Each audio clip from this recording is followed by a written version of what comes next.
Here yesterday, and actually I see a lot of recidivists. I thought it was a good day. I thought we had really interesting exchanges, great keynotes, and again, very, very grateful to everybody who's participating. We have a terrific lineup today.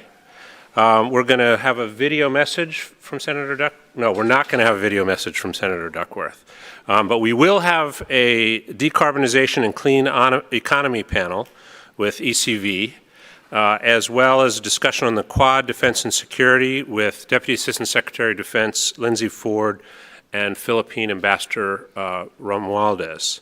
And I want to again thank our generous sponsors who made this conference possible: Energy Capital Vietnam, Ford, Micron, Qualcomm, and UPS. So I think we're going to start with panel 3, is that right? Okay, great. Over to you, Greg. Thanks. All right, folks, thank you so much. For those who were here yesterday, you can see Ted and I are just kind of doing a snake draft. We're reversing the orders of the welcoming and closing remarks. So as Ted said, there's been some changes in the schedule. Most of them have been reflected on the website, so I hope everybody knows what they're in for. Today we have 2 fantastic panels featuring 2 ambassadors from our Southeast Asian partners, as well as some pretty senior representation from U.S. government, the Asian Development Bank, and the private sector and think tanks here in Washington. First up, we're going to be moving in order of the IPEF pillars, as we have been, on to Pillar 3, climate change and decarbonization. We'll welcome my colleague, Stephanie, up to introduce herself in the panel in just a moment. But let me just do the necessary housekeeping. So as a reminder, everything today is on the record. The event is public and is being live streamed on our website and on YouTube. When we get to Q&A, we have the stand microphone here for those in the room. And for those online, we also encourage you to get your questions in. You'll see a spot where you can type them in and we'll read them off of the screen. As Ted said, this is an event in partnership with the US-ASEAN Business Council, made possible by their support and the support of their members. And we are very, very grateful to be doing this again. So thank you all very much. And in just a moment, we'll have our panelists lined up for you.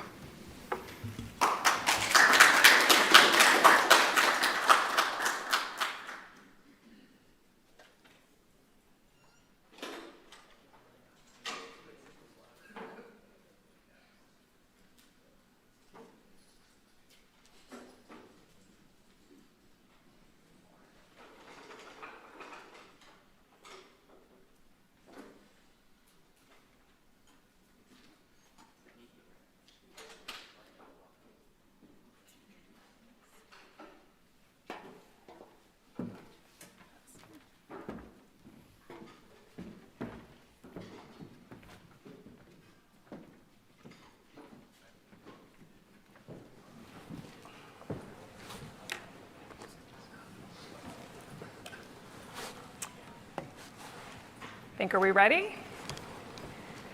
Great. Well, good morning to everybody, and thanks for joining us. It's nice to see a full room on day 2 of this conference. Hopefully some of you were able to join for yesterday's discussion, where the issues of trade and critical supply chains were covered. We're going to keep with that IPEF pillar theme and get on to the 3rd pillar, which is clean economy and decarbonization. We have a great panel, I think, with a very diverse set of perspectives and backgrounds to get into this issue. So if you would allow me just to do some brief introductions. Immediately to my left, we have Ambassador Hari Prabowo. He served as Indonesia's Deputy Permanent Representative to the United Nations since January of 2023. And prior to this, he served in the Indonesian Ministry of Foreign Affairs for 6 years, becoming Director for Trade, Commodities, and Intellectual Property, as well as Director for Development, Economic, and Environmental Affairs, where he served as Indonesia's Sous Sherpa for the G20. Next to the ambassador, we have Leslie Berman Lam. She's the representative in the North American Representative's Office for the Asian Development Bank. Leslie joined the ADB in 2002 and first served in the Office of the General Counsel as Senior Counsel, supporting sovereign and non-sovereign operations. And prior to joining ADB, Leslie was a senior associate at Sherman & Sterling in Hong Kong, where she specialized in project and structured finance, restructurings, and general corporate practice. And then to her left, we have Michelle Murphy-Rogers, who is Senior Director in the Clean Energy Advisory Practice at Allotrope Partners. She leads Allotrope's Clean Energy Advisory Practice, overseeing the Clean Energy Investment Accelerator, greening the banks, and Allotrope's other clean energy initiatives and corporate advisory services. Prior to joining Allotrope, Michelle worked on international climate change issues at the U.S. Department of State and oversaw the Low Emission Development Strategies program across a global network of partner organizations. So I'm grateful that we've got people here that can speak to the substance of this issue. I should have introduced myself. I'm Stephanie Siegel. I'm a senior fellow with the economics program here at CSIS. And let me just, by way of a backdrop to this discussion, I mentioned discussion on the trade and the critical supply chain pillars of IPEF. But we also heard from the speakers yesterday about the importance of the Indo-Pacific region, the importance of the region to the United States, and the importance of the region in a global context, noting that the rate of growth in the region is one that is going to fuel and is fueling global growth, and that energy is a critical component of that growth.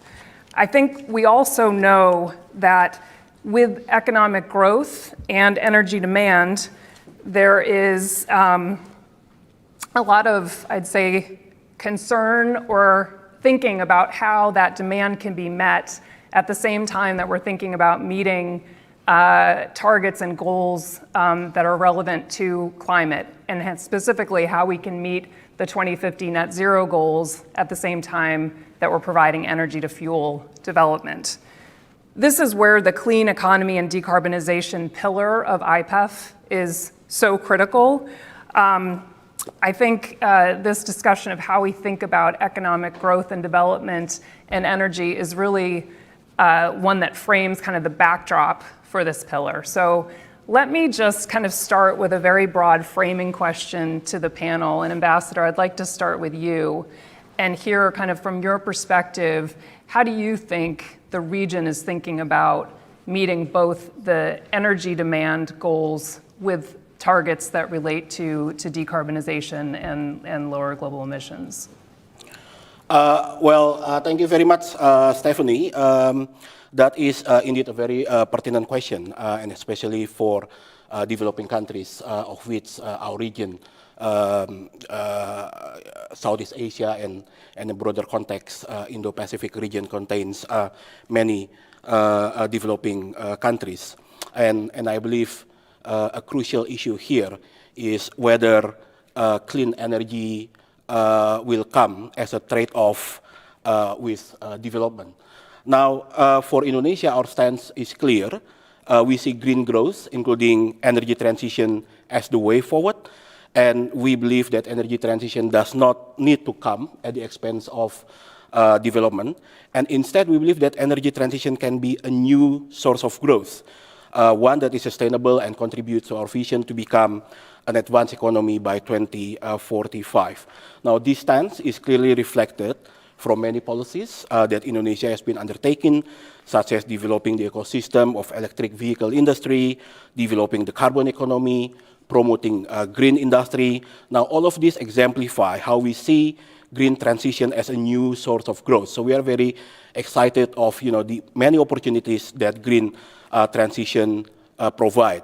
To the point that during our G20 presidency last year, if you recall, Indonesia designated energy transition as one of the 3 priorities of our G20 presidency. Now, at the same time, it is true that developing countries are often faced by difficult policy choices, especially considering scarce resources.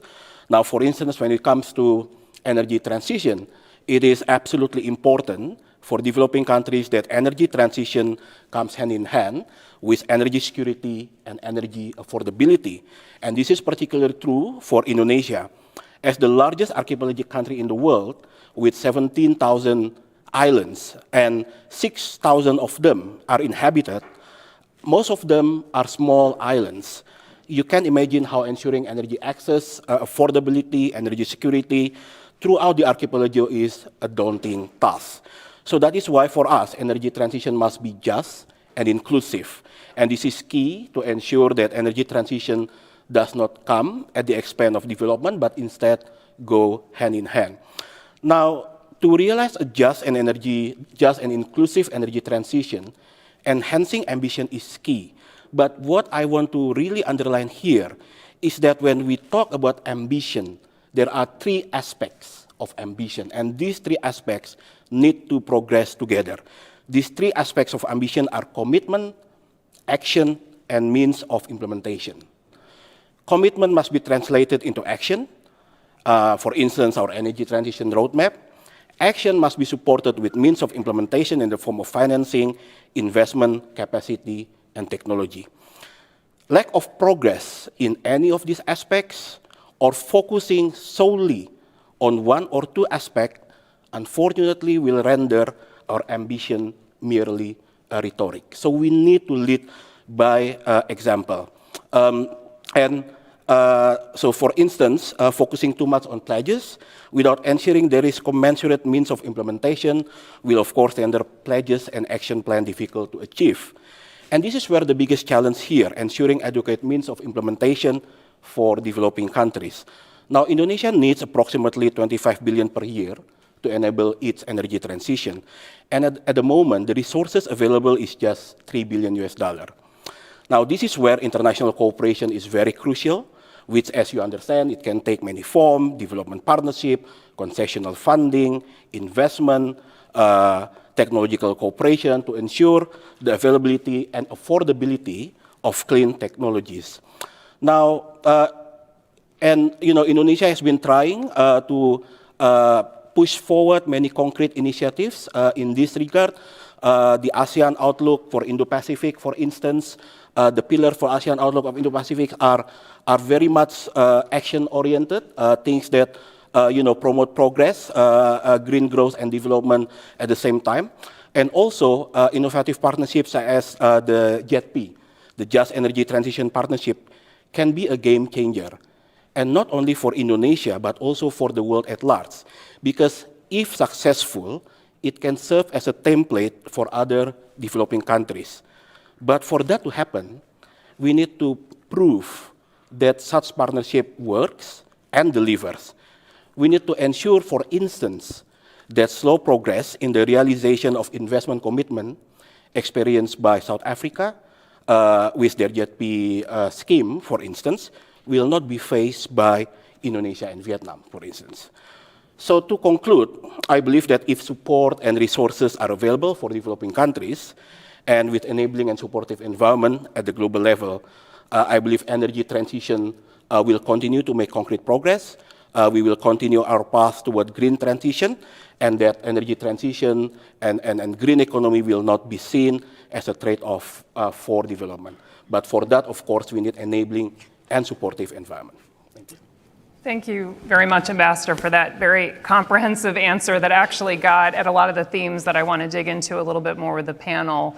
I mean, in summary on the specific point of how we view kind of the growth demands against the clean energy imperative here, I'm not hearing so much a trade-off, but in fact, that development actually can be met in a way that is consistent with the climate targets. But to your point, there are a lot of different pieces to get there, and financing, for example, in and of itself is not sufficient if it lacks kind of the implementation piece, and for that you've got to work with partners. Let me actually, with that as a segue, transition to Leslie. I think with the ADB clearly is in the middle of this space and in the region. I think currently your organization is actually hosting the 18th Asia Clean Energy Forum in Manila as we speak, or at least 12 hours from now they'll be speaking on this. That is being done in partnership, I think, with USAID and the Korea Energy Agency. But this issue of how one views kind of the growing energy demands against climate targets and emission reduction targets, How does that issue kind of manifest in the ADB's work? What can you say kind of about how we want to frame this issue? Sure. Thanks, Stephanie. I think before I start, I'll frame the framing question. Just for those of you not familiar with the Asian Development Bank, we're a multilateral development bank. So we work with both governments as well as private sector clients to have increased development throughout the Asia-Pacific region. Everything we do is underpinned by what we call our Strategy 2030, which envisions a prosperous, inclusive, resilient, and sustainable Asia-Pacific going forward. So those are terms that resonate very, very well with this discussion. I think we agree with the ambassador 100% that development and looking for a low carbon transition are not mutually exclusive. In fact, we would go so far as to argue that you can't have development without the low carbon transition. You can't have sustainable and prosperous economic growth in the absence of this. So we would even take it one step further and perhaps say that climate finance is development finance. I don't think we're alone in that, and I just wanted to we've talked a lot about Pillar 3, but I just wanted to bring in one other initiative that the U.S. is involved in. It's called the PGII, just to throw out another acronym, Partnership for Global Infrastructure Investment. That's a G7 initiative, and the U.S. It's a $600 billion initiative over the next 5 years to get high-quality investment into Asia-Pacific and other regions, and the U.S. has committed $200 billion of that. The means through which that money will come is still open. Some is grants, and we note that some of that money is flowing. DFCs, a number of DFCs projects are considered as contributing, so it's possible that ADB projects in the future might also be considered as contributing to this initiative. But just to say that it's not just the multilaterals or ADB that are pursuing this. I just wanted to note that obviously in the region, despite the strong progress that's been made, hundreds of millions of people still lack access to electricity, cooking fuels, whatnot.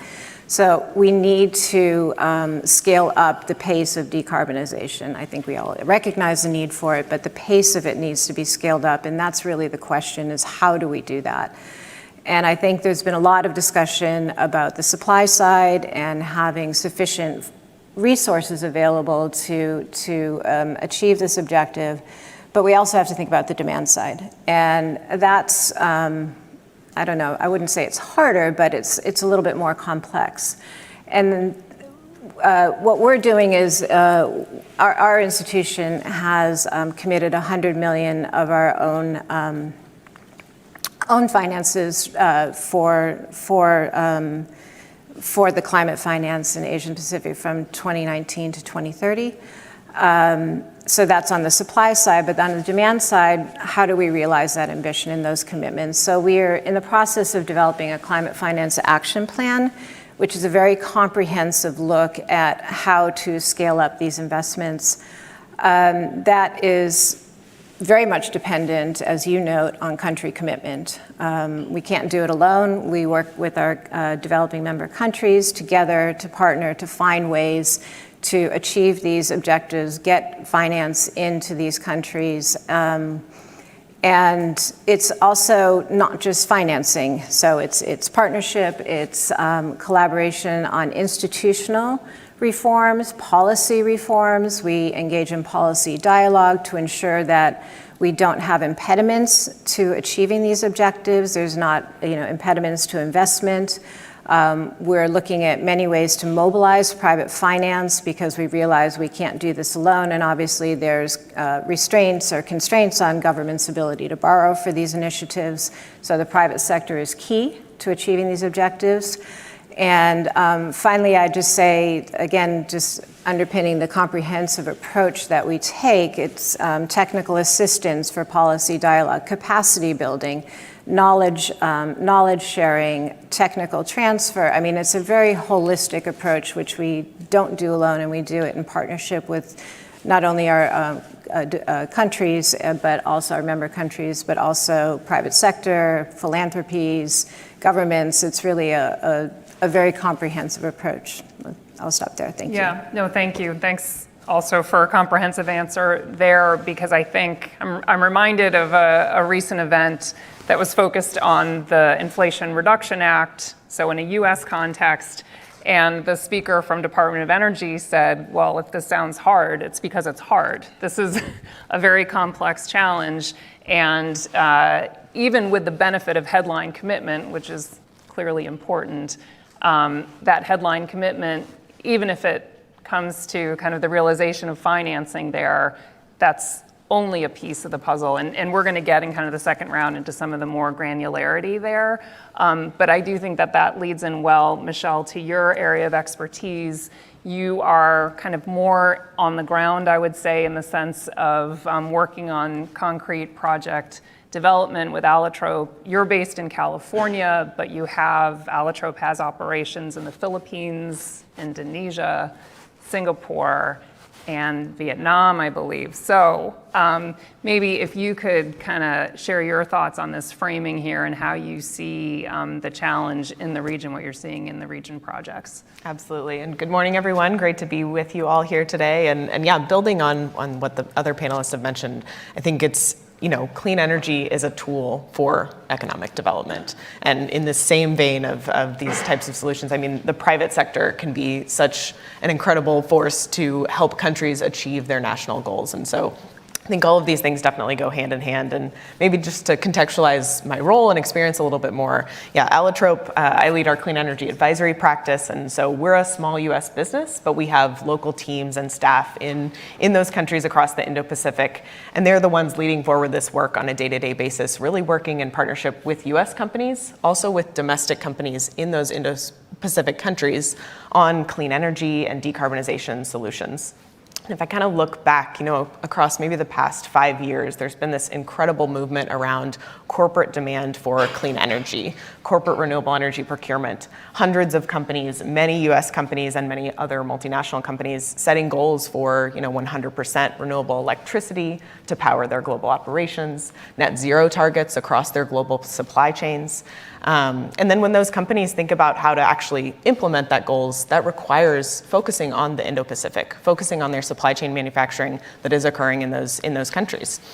And this is, all sectors of companies, technology companies, apparel companies, food and beverage companies, automotive companies. Ford was here speaking at the conference yesterday. And I think tying all of this together, really, companies are making investment decisions around geographies where they can source clean energy. Companies that we're talking to are, thinking about where to locate their next factory or which supply chain partners they work with. And being able to purchase clean energy is a key part of that decision-making process. So it's driving investment in these places. And I think that goes hand in hand with, US companies must work in partnership with local supply chain companies in the Indo-Pacific, must also work in partnership with governments and utilities around the policy enabling environment that allows clean energy transactions to occur. And these are some, really tough challenges, but maybe to just kind of I think key theme is that the private sector is moving. And maybe to just give some specific examples of some of the work that we've been doing in Vietnam. If I look back to 2019, there was 20 megawatts of rooftop solar in the whole country of Vietnam at the time. We were working with some of the first commercial and industrial companies on, rooftop solar pilot projects. A couple short years later, we just worked on a 20 megawatt procurement process. So from 20 megawatts in the country to, more than 10,000 and growing megawatts of rooftop solar in Vietnam today, and 20 megawatts in, a single process now. These types of things are really scaling. And the business case isn't just emerging, it's very clear. So the project that we just worked on was in partnership with some US companies like Target and Gap, Columbia Sportswear, and then their local supply chain manufacturers in Vietnam. So actually going through that process in country in Vietnam, getting bids back from solar developers and seeing tremendous cost savings, 35% average cost savings off these manufacturers' monthly electricity bills. So it's a clear investment case, it's a clear cost savings opportunity, and is something that now needs to be replicated and scaled. And then I think the next piece of that is getting into new technologies, new business models. Alitrop just led one of the first battery energy storage systems with an industrial partner in Vietnam to do behind-the-meter battery energy storage with an audiovisual company in an industrial park. And those types of new solutions, the private sector can really drive these innovative models that are in line with country goals as well, that support and reinforce country goals. And maybe just to shine a spotlight on our collaboration with Energy Capital Vietnam. David Lewis and his team are here today. You guys should chat with them after this. But I think, when we look at Vietnam, they just finalized their new power development plan that will guide the energy development in the country out through 2030, and then with a vision to 2045. And when you look at that energy mix in Vietnam, coal as an overall portion of their demand, their energy mix is projected to decrease. Renewable energy is increasing, LNG is increasing. That's their national plan. And so I think, partners like Energy Capital Vietnam are looking at how you actually put in place a local decarbonization strategy for new gas projects that are coming online.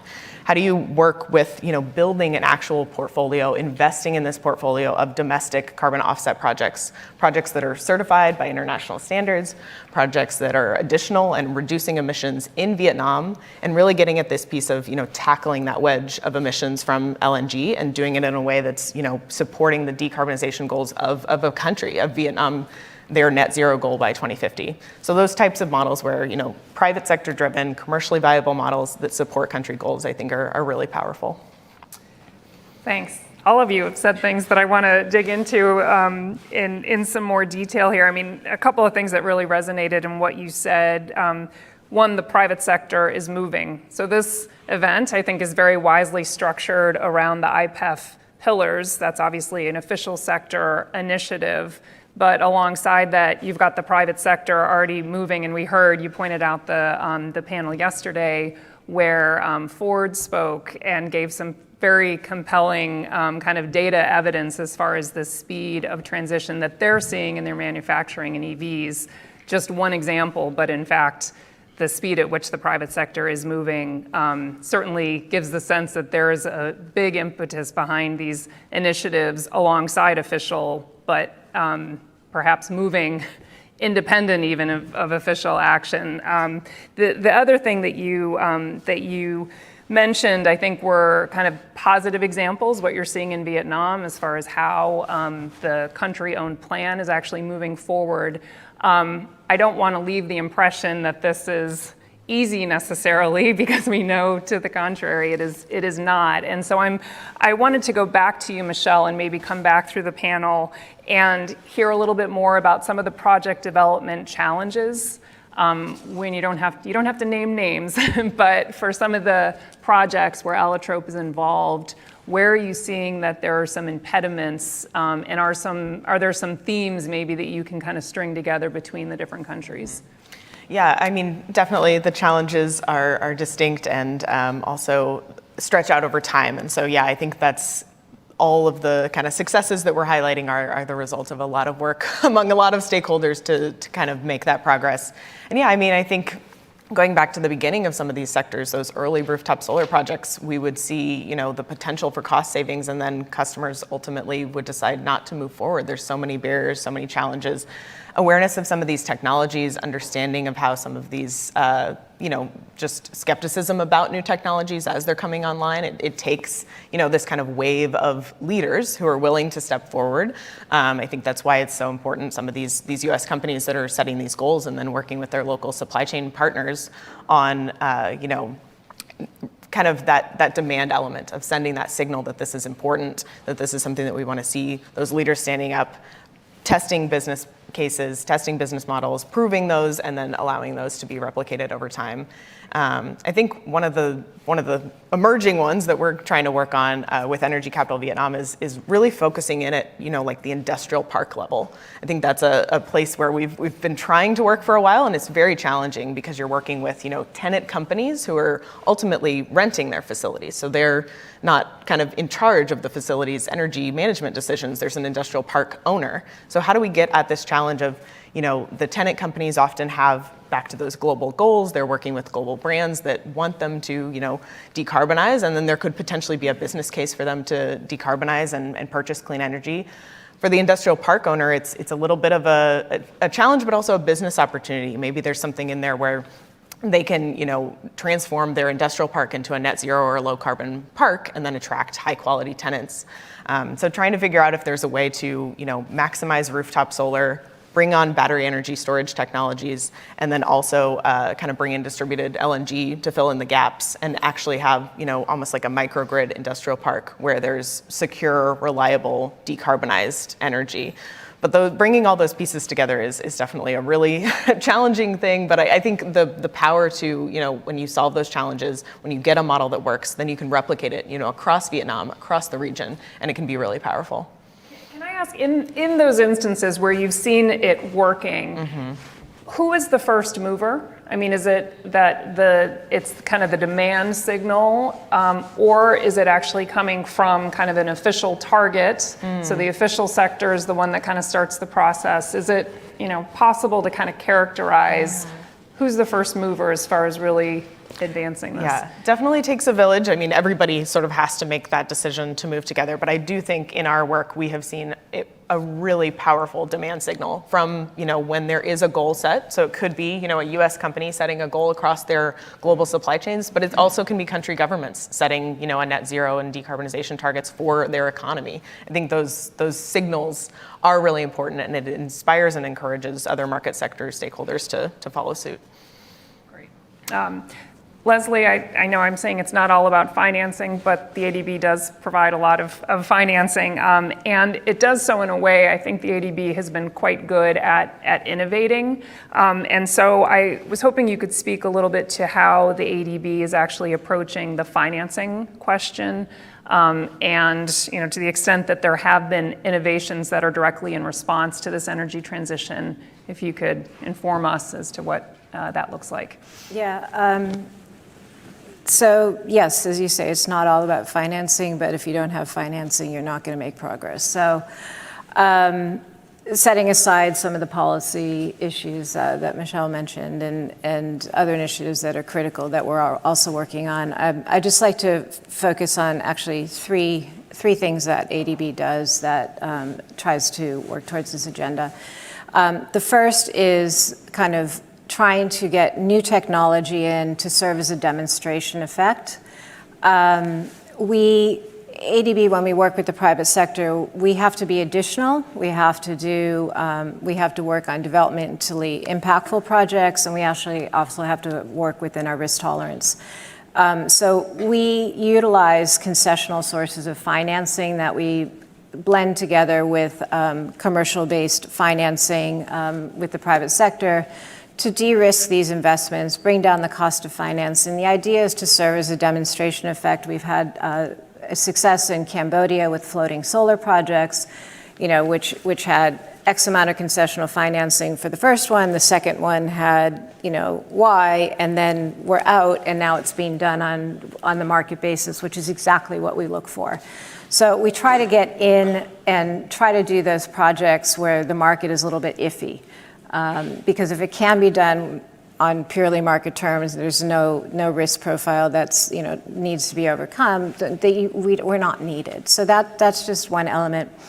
The second is really trying to increase the supply of finance of money for climate finance, and I think we've been really successful in this regard. I'd just like to highlight two initiatives that we are undertaking. The first is, it's a mouthful, it's the Innovative Financing Facility for Climate in the Asia-Pacific, which I'll refer to as IFCAP. That was just announced as a new platform in Korea. We just had our annual general meeting last month. This is an initiative, the United States is a founding member of this initiative, along with 5 other countries. I'm going to skip them for time there. But this is unique amongst all the MDBs, and it's never been done before. And basically what we are doing is looking to use guarantees as leverage to free up financing that will enable us to invest more in climate projects. We have a mobilization target as it is of $1. We'll mobilize to $2.5 of investment, which is ambitious in and of itself, and we're the only MDB that has that. This goes far and above beyond that. The idea is that every dollar in will mobilize $5. And so every dollar in guarantee will enable us to do $5 in climate finance that's needed, obviously, throughout the region. So we're looking at a $3 billion base, which will lead to $15 billion in climate finance. And this is really exciting. I mean, and also then the partners don't need to put in $1 billion, right? They need to put in less to reach that guarantee of whatever their guarantee commitment is. The second, and you'll be very familiar with this, which is, I'll just touch on it briefly, is the energy transition mechanism, which is a very holistic approach to low carbon transition. We have, it has 3 prongs. The first prong is decommissioning, early decommissioning of coal-fired power plants. Obviously, plants in Asia are young. So by retiring them early, we save a lot in GHG emissions. The second prong of that is replacing that capacity with new renewables. So these are, you know, we have a lot of philanthropic commitments, private sector. So again, partnerships and this whole very holistic approach. The third prong, and you've discussed this a bit, is the energy, the just transition element of that, and being very cognizant of the impact on communities and workers, and reskilling.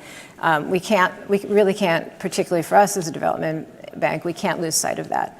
So those are just really 2 key initiatives that we're undertaking, and I mean, it really does scale up our ability to invest more. But as you said, we need projects to invest in. And we also do, just very briefly, we have a number of facilities for developing projects that, you know, are going to be attractive to the private sector for investment. In the ASEAN region in particular, we have the ASEAN Catalytic Green Finance Facility, which is, again, a project preparation facility done with donor funds to produce projects that hopefully the private sector will invest in once they're up and running, which is a little bit different than other models. So those are just some of the initiatives that we're looking at. Great, and I just want to kind of piggyback on something that you said. I mean, we've done some work here at CSIS, as have many other think tanks around town, on MDB evolution, this idea of the World Bank and the regional development banks evolving to meet some of the global public goods, climate among them, and actually the efficiency that these institutions can actually mobilize capital. The example you gave, I think, was kind of the 1 to 5 ratio. So with, you know, $1 of capital invested in these institutions, mobilizing 5 times that. And when we're looking at the overall financing needs of the energy transition in the many trillions of dollars over the next few decades, I think, you know, looking for mechanisms where you can get that additional leverage is definitely important. So thank you for bringing up that point. And let me now go to you, Ambassador. I think Indonesia has been mentioned, one, because of the JET-P that was announced, I guess it was now end of last year. In November of 2022, I believe the second of the JET-Ps at that point. But the JET-Ps unlock some financing. So if you could kind of speak to the financing piece in the Indonesia context, and I'm sure there is interest in the JET-P as well, so maybe touch on the JET-Ps and we can see if there are more questions from the audience as well. Well, thank you. I underlined before that, you know, commitment, action, and means of implementation are 3 aspects of ambition, and that they need to progress together. Now, when JET-P was launched in November, that was commitment. Now we are looking for action, which one of the forms is the investment plan, and we are still waiting for the Indonesia has submitted our input. We are still waiting for the final submission from the International Partners Group, which, if I'm not mistaken, scheduled to be submitted in August. And then, of course, from that investment plan, we need to see how this can be translated into real financing, both from the public sector as well as from the private sector, because the JETP consists of two components. Now, let me take into the bigger question of the importance of financing, because, as you rightly said, without financing, then unfortunately, it will be very difficult to make progress, right? And when we talk about financing in terms of clean economy, in terms of decarbonization, we should put it in the bigger context of SDG financing, which is particularly true for developing countries, because when you are facing limited resources, then the question is not how much resources you need to transition from fossil fuel to renewable energy. But sometimes you need to factor in that, at the same time, we also need resources to finance for the health system, for the education, and so on. So SDG is very much a central pillar of the green transition. And we all understand that SDGs are severely off track. This is something that the UN tries to address to the forthcoming SDG summit. According to preliminary assessment by the UN, only 12% of the goals are on track. And we are not talking about, making great progress. These 12%, some of them are only tiny progress. Indonesia, we are still a little bit better. We are, 63% on track, but still that means 37% of targets, in our case, are off track. In our region, UNESCO, the United Nations Economic and Social Commission for Asia Pacific, estimates that with the current pace of financing, it will take additional 42 years for Asia Pacific countries to actually meet the SDGs targets. So definitely it's heavily off track. Now, securing enough resources remains a major challenge, and the financing gap keeps on growing. It was 2.5 trillion annually before the pandemic. Now it stands at 4.2 trillion per year. Of course, part of this financing is financing needed to achieve net zero. And if we are committed to achieve net zero by 2050, the investment gap per year in the renewable energy sector needed by emerging and developing countries stands at around $1.35 trillion. Now, so concrete action and concrete progress must be made to close this financing gap. We need to, for sure, move beyond business as usual, mobilizing all possible resources. The UN Security General and Deputy Secretary General are very keen with their initiative on SDG Summit, and next year the UN will host the Summit of the Future, and of course Indonesia strongly supports that. And in this effort, there are 5 areas that I want to underline. First is, of course, enhancing capacity for domestic resource mobilization. Second is enhancing investment climate to mobilize private sector investment, and you made lots of important cases for that. Third is advancing innovative financing schemes. Indonesia has been at the forefront for that, blended financing. We also launched the Global Blended Finance Alliance, for instance. We launched SDG bonds, green sukuks, and so many other innovative financing instruments. Fourth is strengthening international development partnership, including JETP and other innovative financing partnership mechanism. And finally, ensuring enabling global ecosystem. So many aspects of this, but one of them is reforming international financial institutions.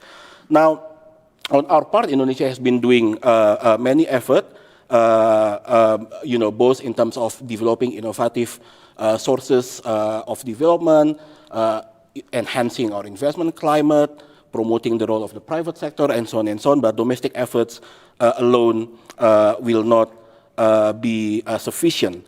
And this is why we have been developing, lots of partnership schemes, including the JETP that you mentioned, and many other partnership schemes as well. But I do have to point out here that there are some instances when we engage in a partnership with, international, with another country or international development partner. I try not to name names here, but I will give some examples where, we have fulfilled our part of the bargain and the international support promise is not forthcoming. For instance, we had this REDD Plus partnership with a country several years ago. We made concrete progress to fulfill our pledge in reducing deforestation and carbon emission. The emission reduction was quantified and certified by an independent third party, and even the partner country made an official statement acknowledging the accomplishment. But then the payment, because it's a results-based payment mechanism, did not materialize until more than 1 year. Eventually, Indonesia terminated this partnership, and only then, the partner country was rushing to make the payment. Now, and there are frankly other examples as well. So again, this relates to my point that all the three aspects of ambition need to progress together,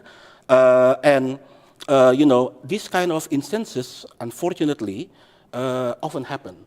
Realizing financial pledges is still a big challenge, and I think this makes it clear why many developing countries have doubt, about the seriousness of fulfilling climate finance ambition, about how to make that happen, and so on and so on. And this is why climate financing always becomes one of the most difficult areas of climate negotiation. Now, and this is why we really need to prove that partnership schemes such as JETP actually deliver, because the world is watching. And I have to say that many skeptics are out there internationally, but also in Indonesia. And if we does not show and prove that JETP deliver, this will just amplify the voice of the skeptics. So really, there is no other way. We have to make sure that it delivers. Now, finally, about the reform of the international financial institution, I believe three aspects at least need to be improved. First is, of course, their governance to reflect current global context, to reflect the emerging role of the emerging economies. Second is the funding capacity. We heard how the funding scheme has multiplier effect. You can imagine if there are more funding available, what multiplier impacts they can bring to green transition, to sustainable development, and of course the focus of the work that must be driven by the SDG. So all in all, we are unfortunately still operating in a context where financing environment is challenging, as clearly shown by the financing gap. I don't want to be pessimistic. I believe that progress is possible. The key here is to move beyond business as usual. We definitely need to make progress in the 5 areas I mentioned, and we definitely have to understand that enhancing ambition entails enhancing progress in both commitment, action, as well as means of implementation. Great. Thank you. Great. No, there's a lot there. I do want to give the audience a chance to ask questions. We've got 14 minutes remaining, I see. If you do have a question, there's the mic right there. If you could make your way over to the microphone. Oh gosh, and I see that we have one online, and this is definitely confirming that I need an eye appointment to update my prescription. This says, thank you for increasing the font. Given the important role of carbon capture and storage, CCS technology, in achieving net zero goals, how much support are governments and international financial institutions open to providing support to businesses looking to deploy CCS technology in the region? Would anybody like to take on a CCS question and where that actually, Michelle, let me start with you just to ask where CCS kind of fits in the equation. I think this is, definitely not my exact area of specialization, but definitely an important part of the puzzle. And I think so many of these technologies are new and emerging. And so really looking at the technologies themselves. And so just anytime there's a new technology, investments in feasibility studies for those types of projects, looking at the, we've been doing a little bit of work around, the carbon certification processes for some new types of innovative things like biochar and other things that can reduce emissions and sequester emissions in different ways. And so, I don't know if others on the panel have anything to add. Oh, please. Nope, go ahead. Well, Indonesia, we are very excited about the potentials that, the CCS can offer. We see it as, one of the means that can enable energy transition, goes hand in hand with energy security, because of its carbon offsetting potential. The challenge is, of course, as you understand, that it's a very expensive technology. It requires lots of investment. It requires, technological cooperation. The technology available at the moment is very expensive. So basically, the key here is how to improve investment climate. And then support definitely is needed to ensure the technology becomes more affordable for developing countries so that this mechanism can be more widely implemented. But we see that, it's definitely an opportunity that Indonesia would like to tap. Yeah, and I think, implicit in this question, and we haven't gotten into it in too much detail, but on the technology side and kind of where technology actually feeds into this discussion, I think there's a general understanding that technology and innovation has to be part of solving this challenge, but there are questions about the pace at which technology can be adopted, the scalability of that technology, and I actually think countries and the affordability and countries in the region, I think very wisely have been really underscoring the importance of technology and tech transfer as part of the deal when it comes to meeting the demands that are under this clean economy and decarbonization pillar.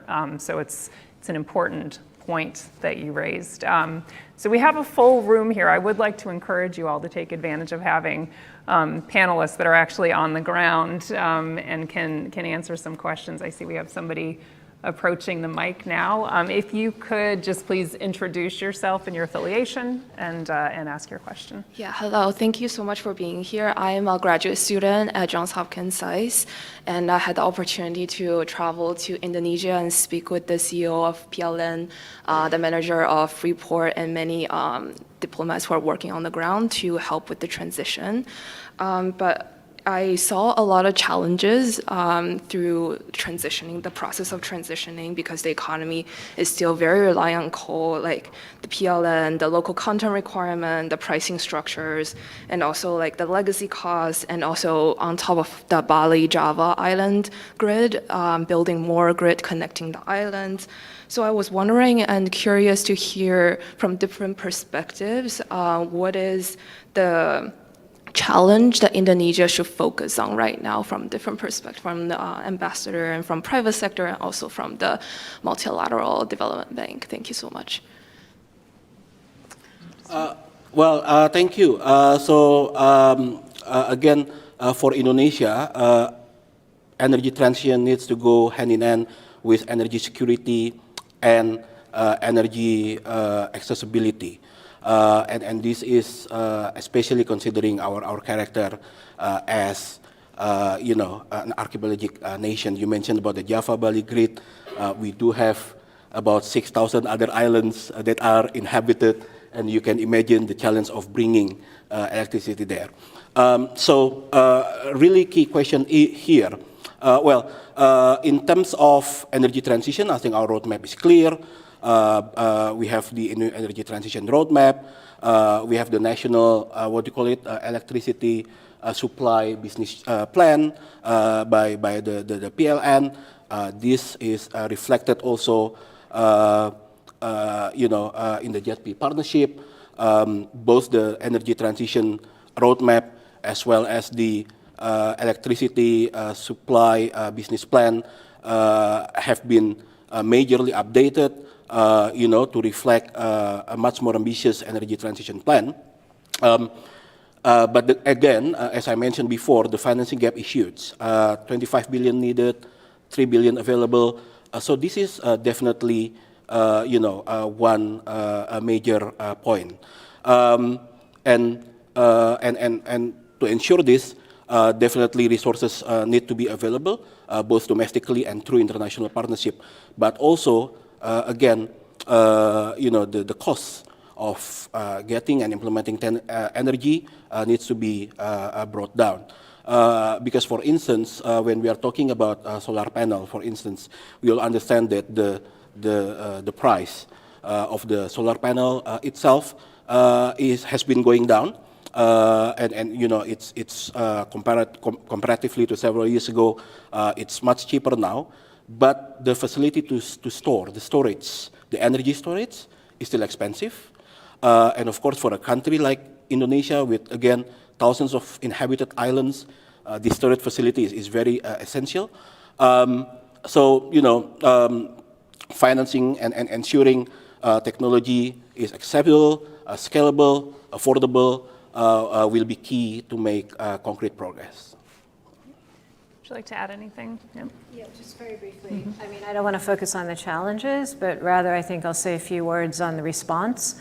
I think, Indonesia is extremely committed. You have a very committed government to really achieving this energy transition in a very responsible way. I noted the energy transition mechanism. The first pilot that we are doing is with Indonesia. We've signed an agreement, an MOU, to pursue the early retirement. I'm going to pronounce this incorrectly. Cirebon? Okay.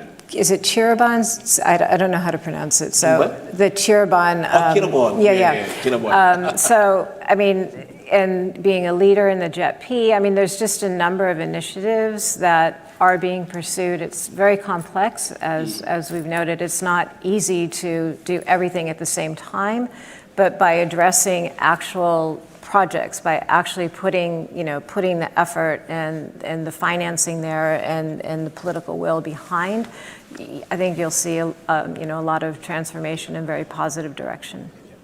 And if I may just add, this is not really related to the challenges, but why I personally am very optimistic about the green transition is because our youth are very loud, and they are very green transition oriented, and I can give you an example. For instance, there is this association called Society for Renewable Energy. It consists of college students from more than 40 universities across Indonesia, and they connect with the Ministry of Education and Ministry of Energy and Mineral Resources. So basically, they help Ministry of Energy and Mineral Resources to install solar panels in all different parts of the countries, in small villages, and then this actually, they link it with Ministry of Education, so it becomes credits for their college degree. So, and this is just one example of so many involvement of youth in the energy transition process. This is something that we showcased during the G20. So yeah, challenges are there, but as you mentioned, the government is very committed, but the society itself is also very much committed.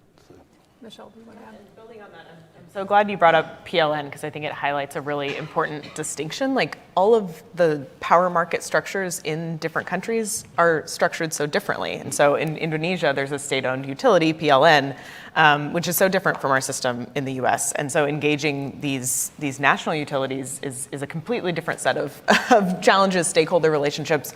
Allotrope, through our Clean Energy Investment Accelerator work, has worked really closely with PLN, and it's critical to have PLN alongside government, alongside the private sector, all at the table, working on some of these same challenges.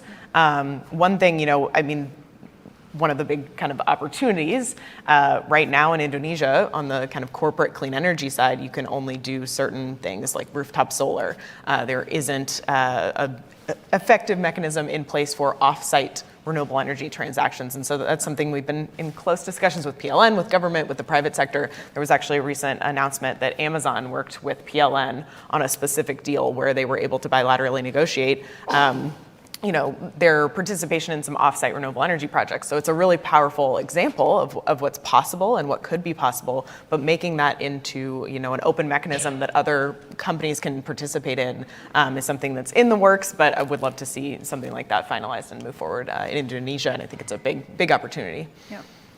Yeah, and I'm just thinking, it's a point that's often made, but your question and kind of the answers speak to the importance of country ownership and mechanisms that are actually grounded in country ownership, because the implementation challenges, as we've been discussing, really require kind of owning those solutions and pulling all the levers to actually get progress. So I think we just have a couple of minutes left. I'd like to maybe round out our discussion and tie it back to the IPEF structure for the conference and the specific pillar, and just ask, in your view, how could IPEF Pillar 3 be helpful in advancing clean economy and decarbonization objectives? So I'll give you all a minute to think about that, but if we're thinking about how this pillar can actually build on efforts that are already underway and really kind of push and accelerate toward decarbonization, what would be your ideal as far as how IPEF could do that? Let me start with you, Ambassador. Well, I believe the key word here is to transform challenges into opportunities. That is the key word. And IPEF must be able to realize that. It must be able to transform challenges into opportunities. We know that the commitment is there. We also understand that challenges are huge, but we also understand that solutions are available. So how IPEF can, work in a very concrete way so that the solutions are not only available but also accessible, and then contribute to, transforming challenges into opportunities.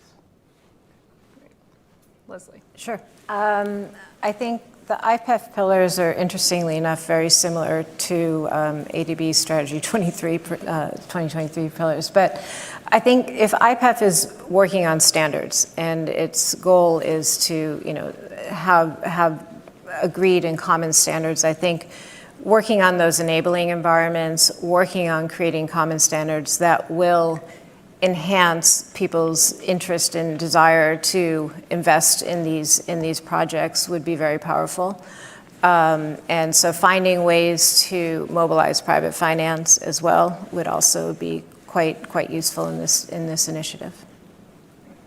Absolutely agree with everything else the panelists said. Building on that, I think this leadership signal is really critical in kind of sending the signal that this is sort of the direction that things are headed, and then giving the private sector the opportunity and the sort of leveraging the private sector to be able to participate across all the pillars, but especially for clean economy and decarbonization is really critical.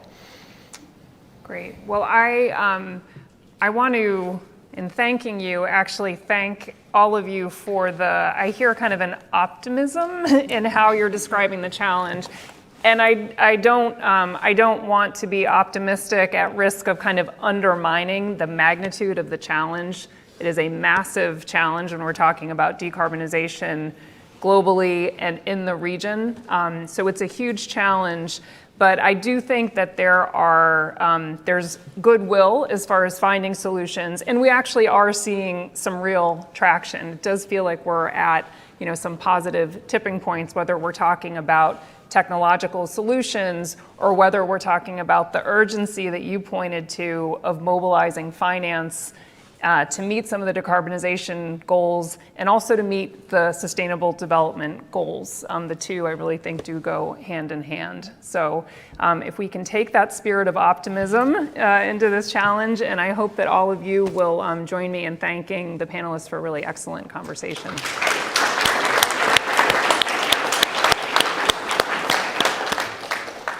I think with that, there is a coffee break. And for online viewers, we will be reconvening at 11 a.m. All right, so please come back within 15 minutes. Thanks.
All right, everybody. Thank you all so much for sticking with us. We're almost at the end, the last panel, the only one standing between you and lunch. So I promise that we're going to be the most interesting. Those still on the outside, feel free to finish up your coffees and water and make your way in, but we're going to go ahead and get started.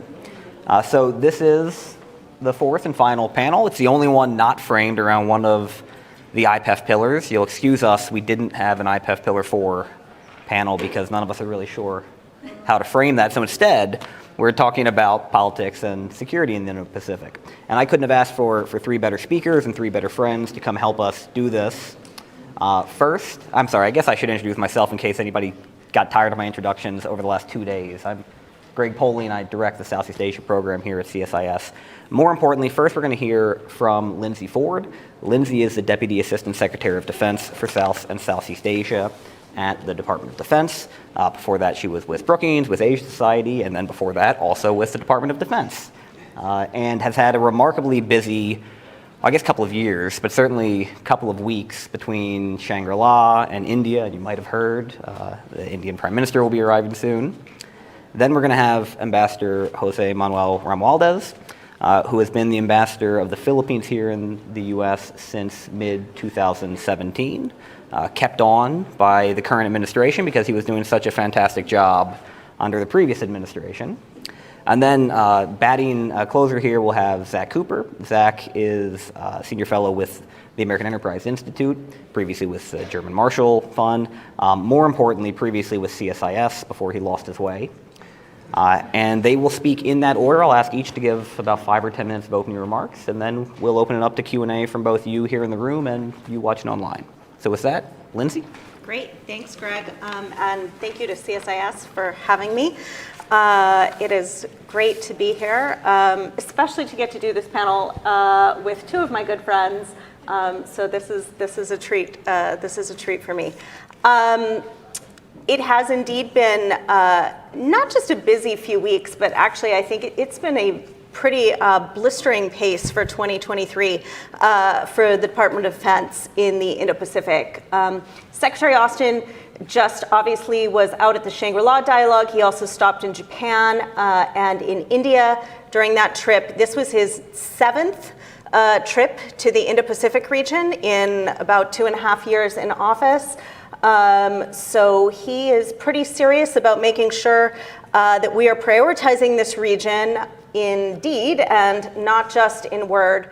And I think we've had some pretty significant achievements this past year that really featured prominently in the remarks that he gave at the Shangri-La dialogue. The theme of his remarks were about the power of partnership, and in particular talking about what we think are some very important ways in the last year and the last 2 years that we have seen not just the United States, but our allies and our partners come together to make the idea of security networks, action-oriented security networks in the Indo-Pacific much more of a reality. And so 3 of the things that we are really focused on, that the Secretary talked a lot about in his speech, first has to do with U.S. and allied force posture. And what we mean by that is where we are present, where we are training, exercising, engaging. And this has been a big priority for the Biden administration to make sure that we are more present in more places with our allies and partners in the Indo-Pacific. We've made several announcements this year in 2023. That includes announcing plans to deploy our first Marine Littoral Regiment to Okinawa in Japan, fighter and bomber rotations in Australia. The announcement in February of additional enhanced defense cooperation agreement sites for training and exercising in the Philippines, and then most recently, a defense cooperation agreement with PNG. Why does all of this matter? Because we believe that when we talk about deterrence and when we talk about how you maintain peace and stability in the Indo-Pacific region, you have to be there, You have to be with your allies and partners and on a daily basis engaging in the kinds of activities that make sure that we don't see conflict return to the region. So that's something we think is very important. The second thing really has to do a lot with how we are working more closely with allies and partners to deliver needed capabilities in the Indo-Pacific region. So our most latest budget has historic plus-ups for security cooperation funding for allies and partners. In Southeast Asia in particular, a big focus for us has been looking at ways that we can deliver more air and maritime capabilities to our partners, and in particular take advantage of new commercially available emerging technologies that are particularly relevant in the region. Beyond Southeast Asia, we are working with partners like Japan. You will see in Prime Minister Modi's visit this next week a big focus on technology cooperation. Similarly, with the AUKUS arrangement, we are looking at ways that not just the United States delivers technology to our partners, but that we work with our allies and partners to develop and to produce those technologies together. That's a big focus for us as well. And then finally, I think one thing that you have seen over the past year is increasingly in the ways that we are exercising, we are trying to make sure that those exercises are more joint, they are more multilateral, and they are more focused on the kinds of operational problems we actually see in the region, so we make sure that they're relevant. Balakatan, a big exercise together with the Philippines, huge achievement. Just this past spring, we had over 17,000 forces. We had new kinds of capabilities that we have never exercised with together, and importantly, we had multilateral partners there observing and participating in the exercise as well. Similar kinds of trends with Cobra Gold, Super Garuda Shield with Indonesia, which will be this summer, will have over 19 countries participating. And Talisman Sabre as well, we will have all Quad countries plus Southeast Asian partners participating in that exercise. So again, I think these are some of the ways that we are just trying to make the idea of multilateral security networks more real and more tangible. And I would say in the meetings that you saw the Secretary do at the Shangri-La Dialogue, you can see this as well. When I started, Greg mentioned I'm a repeat offender at the Department of Defense. When I started and we went to the Shangri-La Dialogue, we tended to meet with a lot of partners, but individually. Increasingly, when we go to the Shangri-La Dialogue, we meet with allies and partners together. So we had 2 trilateral meetings, Japan and the ROK, Japan and Australia. While we were there, we had, for the first time, an informal meeting with 4 of our allies, US, Japan, Australia, and the Philippines, together, talking about some of the maritime challenges we face in the region. We met with all of the Southeast Asian defense ministers together. Importantly, that included, for the first time, Timor-Leste, so that we can talk about the ways that the United States and other ASEAN partners can support Timor as they move toward accession into ASEAN.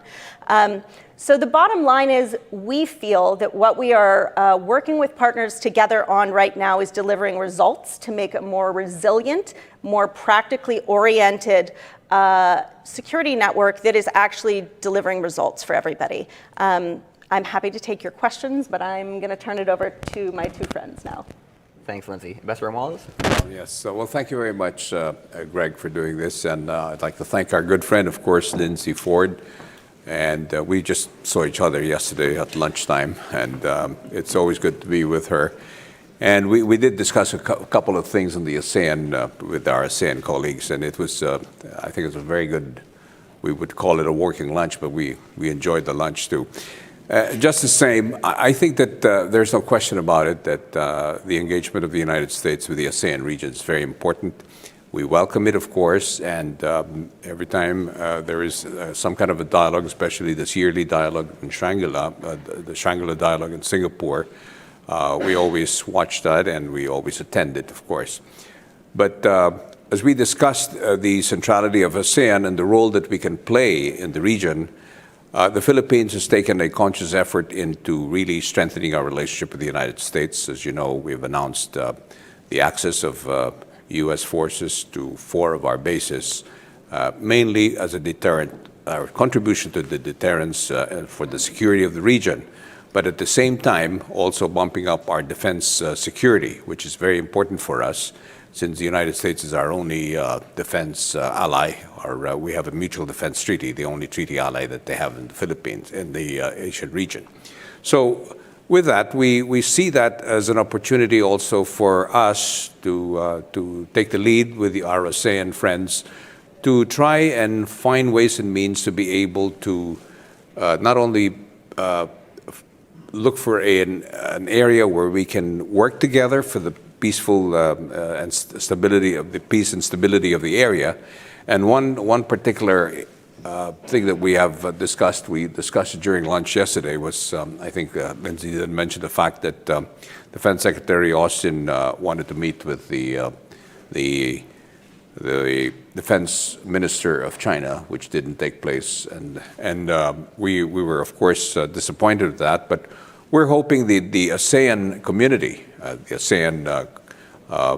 ASEAN will be able to find ways and means to be able to put both the United States and China to have a continuing dialogue on whatever it is. So we hope to be able to play that role in the future, now and in the future, to be able to bring peace and security in the area.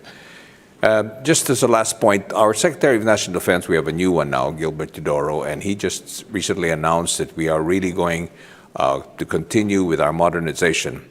And he was very clear that this is an internal matter, that we will not allow any other country to tell us on how we will do our defense and our strategy. And that, again, shows that we are ready to move into bringing our country into a more modern country, modern armed forces, so that we can be a player in the region into bringing peace and security. We welcome, of course, the participation of other countries like Australia, Japan, and other countries that have like-minded countries that also want to have peace and security in the region. So we will continue to do this, and we'll be very happy to have a continuing dialogue, not only with the United States, but our partners as well. Thank you. Thank you. Turn over to Zach. Well, it's great to be back at CSIS. Thank you, Greg, and wonderful to be up on stage here with two of our leading officials on these issues. I have no responsibilities, unlike them, so I get to say anything I want. And I'm going to make one commendation and then one critique. So the commendation is, late last year, Eli Ratner came to the American Enterprise Institute and said that the next year was going to be the most transformative year in American military posture in Asia in a generation. And I was terrified when he said it. It was a big statement, right? I happened to be sitting next to him, and I think my jaw kind of dropped. And I think the reality is that actually the administration has delivered. And impressively so, and Lindsay, you get a lot of the credit for this, right? When you look at what's happened with Japan in January, with the Philippines over the last couple of months, with Australia in March, other steps with Korea, now with Papua New Guinea, and more coming with the Pacific Islands, it's pretty remarkable. Any one of those steps arguably could have been the biggest change in US military posture in the region in years, but all of them together in a 6-month period it's frankly hard for me to imagine how it was possible to pull this all together. So I think that's really incredible, and the teams, not just here in Washington, but in our friends' capitals, get a huge amount of credit for that progress. Here's the critique. I think we are redoing what we've done the last several presidential cycles, which is the United States is excelling at our defense engagement in the region. But what we're not excelling at is what I know you've been talking about the last few days, which is the other areas where I think so many of our partners in Southeast Asia really want to see the priority, which is the economic engagement, right? The institutional engagement, so that we know not just that ASEAN is central, as we always say, but that we actually believe that ASEAN is central and know how to work with ASEAN on some of these challenges. And then I think, the sustained nervousness about the US approach on China, which is not to say that I'm nervous about the approach, but I hear this constantly in the region. And so I think one of the challenges that we have is we've been so good at executing on the defense side in the last 6 months, but the part that is always falling behind a little bit is the engagement in these other areas, right? Economic, institutional, and I think this bilateral relationship with China, which everybody worries about. And so I think the administration's trying to deal with those challenges. Obviously, you've talked a lot about IPEF the last few days, and the administration's putting a lot of effort into it. I'm not going to pile on here, but I'll just say, having been to Southeast Asia a couple times the last few months, I think you all know that it's not seen as being sufficient.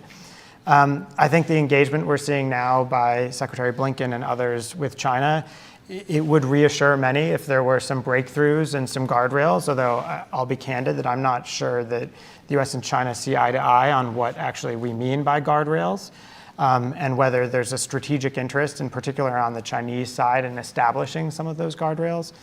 And then finally, and this is where I'll leave it, I think there's a fundamental question about how the US engages institutionally in Asia, which Greg and others have written a huge amount about. But look, part of this is about ASEAN being able to deliver internally, which is hugely important, right? But for ASEAN to be able to help in the broader region, it means ASEAN being actually a central pillar of engagement for everybody, and a belief that ASEAN can really deliver results. And I think, to be candid, there are a lot of questions being asked about that, and it's not entirely surprising, therefore, that when American leaders come to Asia, often, of course, they're meeting with Southeast Asian leaders and with ASEAN as a group, but they're also meeting in the Quad format. They're having G7 meetings in Japan. We're having, the AUKUS arrangement and others. These are not meant to crowd out ASEAN, but the question is, where can we get work done and deliver results? And I think there are big questions being asked about that.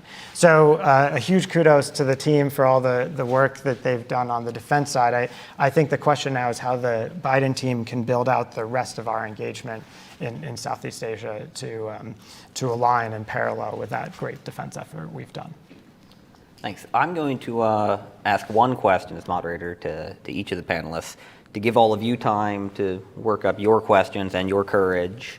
Those online, please start getting them in now. We've got a highly advanced system of Google Docs here where I can see them on a big screen. Lindsay, let me start with you, picking up where Zach just left it.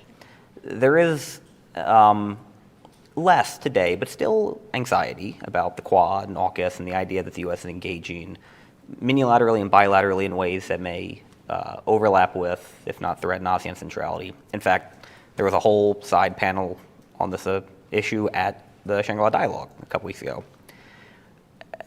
Could you just speak a little bit to how the administration thinks about the comparative role of ASEAN engagement versus all the things that are going on in AUKUS and the Quad and the bilateral alliance networks that you just talked about? Sure. I mean, I think we've been pretty clear repeatedly that we see ASEAN, the Quad, AUKUS as complementary efforts that are not in competition with each other. The administration talks a lot about the idea, we're constantly providing reassurance about the idea that we do not believe that something like an Asian NATO is relevant to the Indo-Pacific. And that's true. But I think if you believe that, then you also have to be comfortable with the idea that there are going to be varied and complementary kinds of security groupings and networks that you engage through, because there's not going to be any single one-size-fits-all model in the Indo-Pacific. And so that's what I think we see. I think, AUKUS has a very specific purpose. With just a couple of countries, we believe it's very relevant for deterrence, and it's also about how we more closely knit together our defense industrial bases with a couple of allies with whom we have very close technology sharing. So it plays a specific role. The Quad, I think, has played a role in a number of areas, to be honest, less really in the defense space and very focused on delivering a lot of public goods in the region. So whether it has to do with talking about vaccines, cybersecurity, infrastructure development, a very wide-ranging kind of initiative that I think has a little bit of security implications, but has a much broader writ. ASEAN obviously has pillars that touch all of those things. So we engage through the 8mm Plus on defense and military issues, and I think that remains a very unique forum for defense leaders in the region to talk about transnational threats like maritime security, cybersecurity, military medicine, and we actually engage and exercise together. Singularly unique kind of forum in the region. But we also have the ASEAN Regional Forum, the East Asia Summit. So when we say ASEAN is central, to me, it's the only kind of institution that is really all-encompassing like that and touches on so many broad, different areas in the Indo-Pacific. And I think that's one reason we think it's very unique and special. All right, I lied. I'm going to ask a follow-up question. Of course. You didn't mention IPMDA in your list of Quad public goods, and it is the most kind of defense-adjacent Quad initiative, I would think. It is. Any updates on IPMDA? I'm sorry, the Indo-Pacific Partnership for Maritime Domain Awareness, for those who don't speak Pentagon? Maybe I'll answer this question in all acronyms for you. We'll see if I can do it. We are really enthusiastic about IPMDA. We think it's an incredibly important Quad initiative because, again, in talking about public goods, it is one that is focused on giving greater transparency and an understanding of what is happening in the maritime domain to partners across the region. We announced that we launched a pilot in Southeast Asia this past year. By the end of this calendar year, IPMDA, we expect, will be live across the region, Indian Ocean all the way out to the Pacific. So we're very enthusiastic about that. I would say that's really only the first phase of IPMDA. Looking forward, we see a lot of potential for countries to use various technologies that we have to come together to think about how we build a common operating picture. I think that's been a goal for a really long time in the Indo-Pacific region. And as somebody who's worked on that problem set for a long time, I'm really enthused about the fact that for the first time, we're actually bringing some technologies together to make that possible in a way we haven't been able to in the past. Thanks. Ambassador, the U.S.-Philippine bilateral alliance has undoubtedly seen a level of activity the last 18 months that it probably hasn't in the last at least 45 years. Mm-hmm. But that's not the only place the Philippines is advancing defense relationships. And I think the advancement of Philippine ties with Japan, Australia, and to a degree some other partners, India and a few in Southeast Asia, has gone underreported. I wonder if you can speak a little bit to how the Philippines thinks about this effort to network its defense partnerships, particularly with the trilateral and quadrilateral efforts that Lindsay referred to. Well, first of all, let me just thank Zach. It's music to my ears when he mentioned something about more economic engagements from the United States and the Philippines, and the ASEAN region. And that is exactly what we feel is very important also, aside from the defense posture. But let me tell you that ever since President Marcos took office and the engagement with the United States has been very renewed and stronger, and there's been a lot more economic activity now between the Philippines and the United States. Many U.S. businesses are now looking into the Philippines. I guess it's because they feel more secure with the situation that we are in right now, and I think that again is the reason why we felt and we consciously wanted to have a good defense alliance like the United States. But at the same time, we also are reaching out to many of our friends in the region, and including China. We want to have more economic engagement, but we also would like to be very clear that we want to be able to remain in our territorial rights that we have, and that's an issue that is totally separate. But economic activity with all the countries and our friends and partners, including Australia, Japan, and other countries in the area, including our ASEAN neighbors, this is very important for peace and stability because economic security is central to what the ASEAN region wants in the first place. And we will continue to have a dialogue with the other countries. I think we have, on the defense side, like Japan and Australia, where we continue to have a dialogue with them. And in fact, there's a meeting that's going to take place in Japan very soon between our National Security Advisor and the National Security Advisor of the United States and Japan. Thank you. Zach, I'm going to ask you the question that I couldn't ask either Lindsay or Ambassador Romualdez. And that's kind of the U.S. domestic politics question. There's a tension, I think, certainly when you go to the region and you talk about public goods and, nothing that we're doing is targeted at any country. We just heard that again with the PNG Defense Cooperation Agreement. But you can't get any interest on any issue in Asia here in DC if it's not wrapped in some way in the China challenge. How do we strike that balance in the US, where we know, particularly up on the Hill, it's China all day, every day, but that's not the conversation our partners want to have?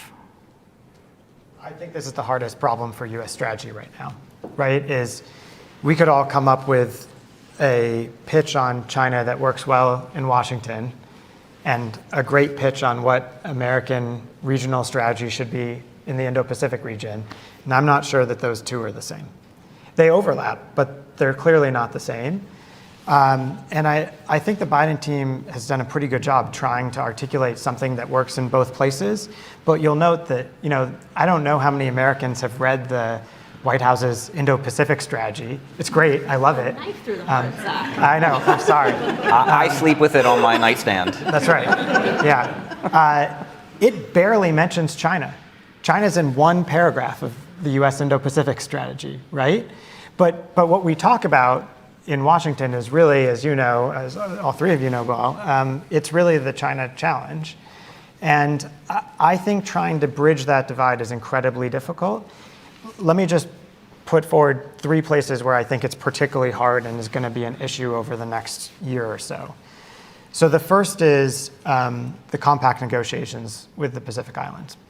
We have to push through agreements over the next couple of months with 3 of our partners in the Pacific. I think this is going to be harder than people think. It's hard because we've got now a debt ceiling limit, which is a really hard cap on spending, and we're asking for $7 billion. The only way you're going to be able to justify that, as you noted, is by saying that this is about China, right? That is going to be a difficult challenge domestically. I'm convinced that we can get there, but I think it's going to be hard.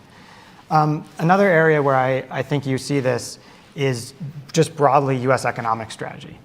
So if you would have told me a few years ago that the US was going to probably watch China get into the CPTPP, I would have been shocked. But I think that's pretty clearly the path we're heading down.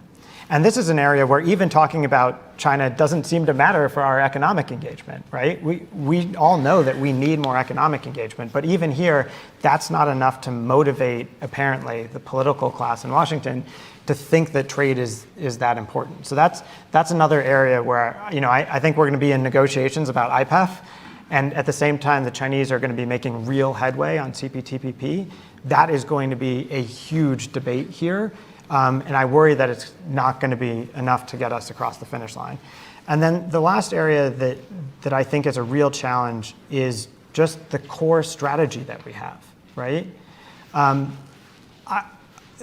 This is going to sound like more of a critique of the administration than it's meant as. I don't think the United States has put forward a clear approach on the China problem and the Indo-Pacific that can be easily merged together. I think that's true of the Biden team. I think it was true of the Trump team, right? And the approach that we say in the Indo-Pacific strategy that sounds great in the region is just not the one that we can talk about domestically. I think the big challenge moving forward is whether we can come up with language that works in both arenas. I think the Secretary's speech at Shangri-La is pretty close, but it is always sort of 2 pieces of a speech, right? It's a speech about how much we love and care about the region, and then a speech that also has some pretty pointed comments about China. But matching those 2 up is incredibly difficult, and if I had solutions, I don't know, maybe I'd be in government or something. On the CPTPP point, I would argue that we probably have little enough self-reflection that when China does enter CPTPP, most of the reaction on the Hill is going to be to get mad at our Japanese and Australian partners for not stopping it, despite the fact that we abandoned them to hold the line alone. But with that, why don't we open it up to the audience? We have a stand mic right here. Okay. And for those online, again, type in your questions. I can see them, I promise. And please identify yourself for the panels. Thanks, Greg. I'm Patsy Widakuswara. I cover the White House for VOA. My first question for Lindsay Ford, and welcome anybody else's comments as well. Just picking up on what Zach said about the transformative military posture this year in the Indo-Pacific. I think we can all see that. Extended deterrence with South Korea, Japan, more engagement with the Philippines. So essentially a much more muscular presence for the US in the region. What would you say to criticism that that kind of more robust, more muscular presence combined with increased Chinese defense spending is essentially increasing tensions in the region, leading up to what is a de facto arms race in the region? How are you planning to deal with it? I mean, I think this is a concern for everyone in the region. And then my second question to the ambassador, what would you attribute this increasing, strengthening ties between US and the Philippines now? Is it more a character or a marker of the Marcos Jr. foreign policy posture, or is it because of what we're doing, because of what the US is doing in terms of aligning all its security partners in the region, especially in light of the war in Ukraine? And just one last one, if you all can just comment on this NATO plus India idea. Is it a real thing? Because I don't think anyone here is talking about it, but it's making quite a bit of a splash in like some Indian papers. Thank you. Thanks, Betsy. All right. Anybody want to start with any or all components of that? Sure. I'm happy to start on the question about the forced posture discussions. I would push back on the notion that this is either provocative or destabilizing. I think we've certainly heard those talking points. But I would say the United States military has been forward and present in the Indo-Pacific region for decades. I think you can look back historically and that there is solid evidence for the fact that that presence has helped actually maintain peace and stability in the region. I think the fact that we are looking at ways to be more present is a response to changes in the security environment, not forcing changes in the security environment. And I think if that were not true, we would not have allies and partners who are so interested in having the United States there more. So I think we are responding to that demand signal because there is a belief that having the United States military there does help maintain peace. All right. Ambassador? Well, just to answer the question, well, definitely President Marcos has made, as I said, a conscious effort into really bumping up our relationship with the United States, especially in the defense area. He's always believed that the United States is our only trusted ally in terms of our defense posture. And he has, as I said, he really wanted to make sure that our relationship remains very strong with the United States. At the same time, he's reaching out to other countries, as I said, including China. And we are more really concerned about the kind of moves that are being made by our big neighbor to the north, especially in the territorial waters. And as one Filipino diplomat, a retired Filipino diplomat, if they just leave us alone and just not fool around with our territory, we have no problem with them.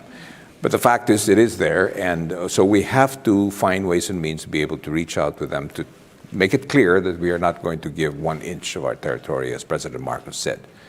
But also, the fact that we have this important relationship with the United States and other countries, we see that as an opportunity also to stabilize the area and have more, as Zach and our friend Ambassador Ted Osius sees that ASEAN is very important for the economy of the world.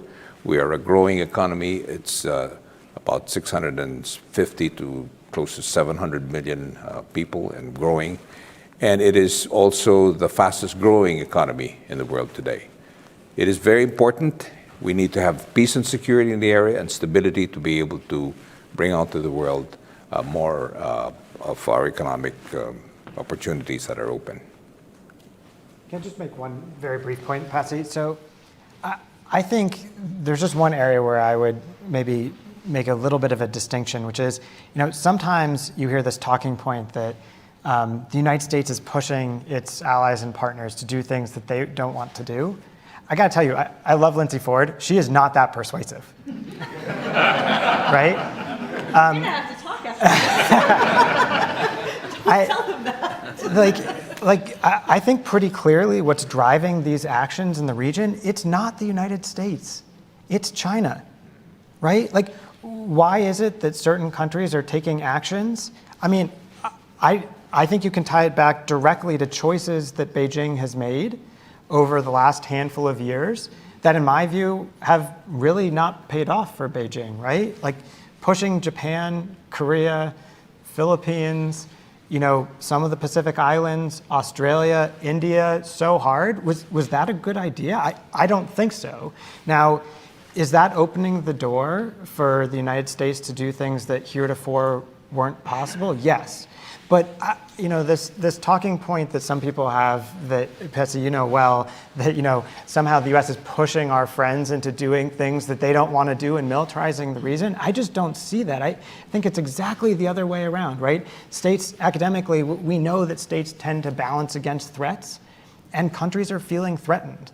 So I think that's just a narrative that I hear friends in Beijing talk about a lot, but it just isn't convincing for me.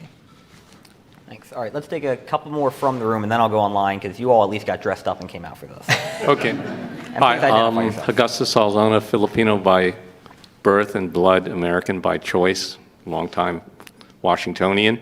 And as they say, if it weren't for politics and religion, God wouldn't need Washington, D.C., but that's another subject. Anyway, to what I heard here, basically, I actually have a suggestion in the way of a question. You're mentioning the dialogue online all over the world. It's like, and especially here in Washington, it's like it's all about Ukraine and China. So maybe a suggestion for ASEAN and the countries there, and especially those who are more nationalistic inclined, which I think is an excellent idea, but that you don't even address that issue, just focus the members of ASEAN on your own country, and whenever somebody says the word Ukraine or China, you change the subject and focus on your own country, the needs, and working together with the Asian partners. But anyway, that's so much for that. And I guess the question is, do you think the rise of nationalism, not only in the Philippines, but also the other countries in Asia, especially Southeast Asia, is a good thing going forward, assuming you all, ASEAN, can work together on mutual defense issues without having the Americans or the Chinese politicians tell you all what to do? Is that a question for me? Or? Anyone on the panel who cares to address that issue? That's it. I think Ambassador Romualdez probably has a piece to say on this, but if I could just maybe say two quick things on your comments. First, regarding a focus on countries in Southeast Asia versus China versus Ukraine, I would say this. One, I think the administration engages with, meets with, talks about what we are doing in Southeast Asia and with ASEAN all the time. Does that mean that when I go out and I do public engagements, I don't get 90% of my questions on China and Ukraine from our friends in the media? No. But I think if you look at what the administration talks about and the way that we are spending our time and who we are meeting with continually, I think it speaks for itself on the focus on ASEAN and Southeast Asia. And that's particularly true with the upgrade to the US-ASEAN Comprehensive Strategic Partnership this past year. However, the things that happen, the kind of territorial aggression that we see happening in Europe right now, the kind of concerning activities we see in the Taiwan Strait, in the South China Sea, along the India-China border, I think we do need to push back against the idea that the only thing that matters to any specific Indo-Pacific country is just what happens to me. Because quite frankly, if that's where we all land, I think it has real risks for the peace and stability of the region. countries across the Indo-Pacific have to believe that a war in the Taiwan Strait would have devastating consequences for all of us, that a war along the LAC with India and China would have devastating consequences for all of us. In the same way that I think our partners in Southeast Asia would make the argument that seeing their own sovereignty eroded in the South China Sea matters for everybody.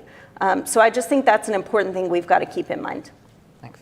Well, I couldn't agree more with what Lindsay just said. Obviously, nationalism is something that's good for any country, but at the same time, the reality is we live in a global village. So anything that happens in Ukraine, it actually affected us in the Philippines. They're so far away. So we're very concerned about it, and we want to see that situation under control, for lack of any other word.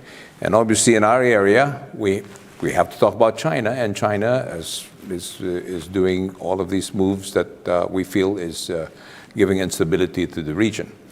And as Lindsay said, if we don't pay attention to this and we just pay attention to ourselves, I think all of us will start buying tickets from Elon Musk and go up to space and just live there.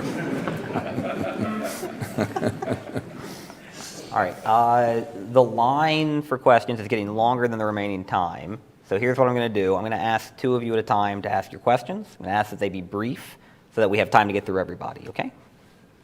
Hi, my name is Kai Suharawan, and I'm with the Vandenberg Coalition. I actually grew up in Singapore for 20 years, so thank you for having this discussion. My question is quickly regarding political and social influence of the PRC within Southeast Asia. We've seen reports of people from the PRC embassy going into neighborhoods in Malaysia and campaigning for pro-China candidates, as well as recent polling data that shows favorability of the PRC going up in many Southeast Asian nations. Now, while we can't have U.S. embassy personnel going and campaigning for pro-U.S. candidates around Southeast Asia, what are some ways that the United States can help build that political and cultural backing in Southeast Asia, especially for the people in Southeast Asia? Thank you. Thanks. Yes, my name is Eric Lachica with the U.S. Filipinos for Good Governance. I'm based here in Washington, D.C. I just wanted to raise the issue of the Enhanced Defense Cooperation Agreement. Like the Philippine chairwoman of the Foreign Relations Committee, who happens to be the eldest sister of the current president, raised her objections on the EDCA agreement back in April during the Marcos Jr. visit to Washington on the issue of whether the U.S. was generous enough, especially on the so-called rent or compensation. She said that even the EDCA agreement doesn't even require the U.S. to pay for water and electricity for the use of those Philippine-run bases. Specifically, are there, I haven't seen this, and I asked the embassy officials last week, are there any specifics of what the terms of reference or engagement between the two countries written? In fact, the chairwoman asked for those things more than a month ago. And do you think, for the ambassador and the secretary, will the U.S. be generous in addressing the issue of the social costs of the Enhanced Defense Cooperation Agreement, including prostitution and the long-running festering wound of the Ameri-Asian children, about 15,000? What will happen to them, especially in the long term? And finally, on the issue of the expiration of the EDCA, as you know, the chairwoman made it very clear it's expiring next year. Will there be incentives for the Filipino people to fully support the implementation of the Enhanced Defense Cooperation Agreement? Thank you. Well, let me answer that. Well, first of all, I don't recall the senator say anything about rental. It was said by somebody else, but definitely not her. So I think you're totally misinformed on that issue. But the EDCA has been an agreement that we signed, and this happened during the time of the late former President Noynoy Aquino. And President Marcos is implementing what we have agreed upon, that we will have this EDCA, which is the Enhanced Development or Defense Agreement that we have with the United States. Also, our Visiting Forces Agreement is in place, and I don't see any reason why we will not renew it next year. In the end, she is the chairman of the Foreign Relations Committee. She agreed, but it is her job to flesh out any kind of concerns that we may have as far as our agreements with our military alliance with the United States. So this is part of our transparency and the fact that we are a democratic country, that we can express our views freely and openly. I would just add regarding EDCA. First, it is a mutual agreement. There is absolutely nothing that is going to happen through EDCA. The projects, the activities that we engage in, the places where the United States has access for training, that does not reflect a joint agreement between the United States and the Philippines and our conversations. So I think that's really important to keep in mind, that everything that we are doing to actually operationalize and implement it is about mutually agreed activities and at the invitation of the Philippines. So that's a really important first principle. Secondly, when it comes to investments, by the end of this year, the United States will have invested over $100 million in EDCA infrastructure upgrades. And there's more beyond that. So I think we are absolutely making sure that we are putting our money where our mouth is and supporting and making sure that these agreements have benefit for the Philippines. And it's not just the U.S. Department of Defense either.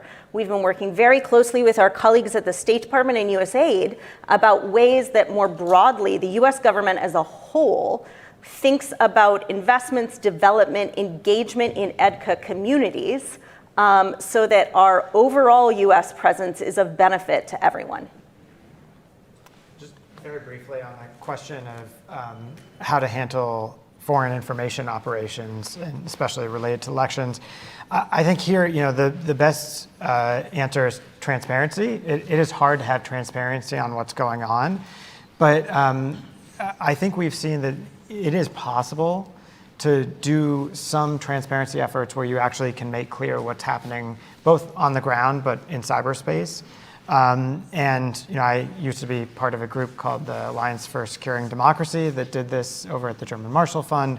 There are a number of other groups in Washington that track foreign disinformation. And here's the one little bit of good news. I think you can come up with a lot of cases where actually efforts to spread disinformation online work, but there are a lot of cases where there's a huge backlash. And it takes time, but there is often a price to pay for governments trying to covertly influence foreign groups. And in particular, China hasn't been particularly effective at this. So I think a little bit of transparency can go a long way. Thanks. All right, let's take one online and then one in the room. We have a question from Leslie Wilhelm, specifically for Lindsay, though I think Ambassador Romualdez might have thoughts too. What are your thoughts on how energy diplomacy can support our commitment to our Southeast Asian allies and partners, in particular the Philippines? And then let's hold that and take one more in the room. Thank you all. My name is Edward Cooperman. I'm an intern on the Coalition Defense of Taiwan project at AEI. And my question has to do with Taiwan. So South China Sea, traditional fishing rights, and trade to the Taiwan Strait are obviously crucial issues for ASEAN nations. And Taiwan has been pursuing a southbound strategy and trying to increase those ties. In terms of a potential blockade by China, whether part of an isolation strategy or an actual war, what are steps that the U.S. and ASEAN partners are taking now to plan to exercise and to create a strategy that not only could successfully break a blockade, but would also be able to deter China from pursuing that strategy? Thank you. Did you bring an AEI plant with you today? All right. Oh, Lindsay, do you want to start on the energy question? Or? Sure. While acknowledging that energy diplomacy is not obviously a core mission of the Department of Defense, what I would say is we've been pretty clear across the administration that we think it is incredibly important that countries in Southeast Asia, in particular along the South China Sea, where there are a lot of energy resources, actually have the ability to explore, to exploit the resources within their exclusive economic zones. I think there are also legal rulings. The 2016 Arbitral Tribunal ruling is pretty clear about where it comes down on some of the rights within the South China Sea. And so from a DoD perspective, I think what we're focused on is, do we work with our partners to ensure they have the maritime capabilities to understand what is going on, to actually police, enforce their own rights to do energy exploration within their EEZs? And do the United States and other like-minded nations continue to publicly stand up for the fact that countries have those rights and that those rights shouldn't be abrogated? So that's, I think, the DoD perspective on that. And anything on the role of Southeast Asian partners in a Taiwan crisis? Look, I'm not going to obviously get into what I actually think happens or what planning people should have if there is a conflict in Taiwan. What I would say is I think that cross-strait stability matters as much for Southeast Asia as it does for anyone else. That is because of the economic ties that countries in Southeast Asia have with Taiwan, for the free flow of maritime trade, air traffic, because there are citizens and workers from Taiwan in Southeast Asia and from Southeast Asia in Taiwan. So anything, were there to actually be a crisis in the Taiwan Strait, it would have devastating impacts for the United States, for Southeast Asia, and for countries across the region. And to me, that's why what we all should be focused on, and we are certainly very focused on a daily basis in the Department of Defense, is making sure that day doesn't actually come. So when we talk about deterrence, that's why we think it's so important. And whether that's strengthening economic ties, strengthening presence in the region, I think that there is a role for everybody to play in ensuring that we deter that kind of conflict from ever happening in the future. Ambassador, anything on either question? I couldn't agree more with Lindsay. All Anyway, right. well, that's exactly what it is. We all are affected if anything happens in the Taiwan Strait. So we are all going to play a role, and every ASEAN country feels the same way. We want to see peace and stability in the area, and the presence of the United States and other like-minded countries will hopefully keep the peace. Zach? Just my brief, maybe slightly provocative comment on this is, I think the question to ask from a deterrence standpoint is, how do leaders in China see countries outside in a Taiwan scenario, and how much do they care about their actions? And my guess is that most in Beijing are primarily focused on Taiwan, maybe the US, and maybe Japan. Which doesn't mean that there aren't roles for other countries to play. I think the economic implications would be tremendous in the region. There are huge diplomatic and geopolitical implications.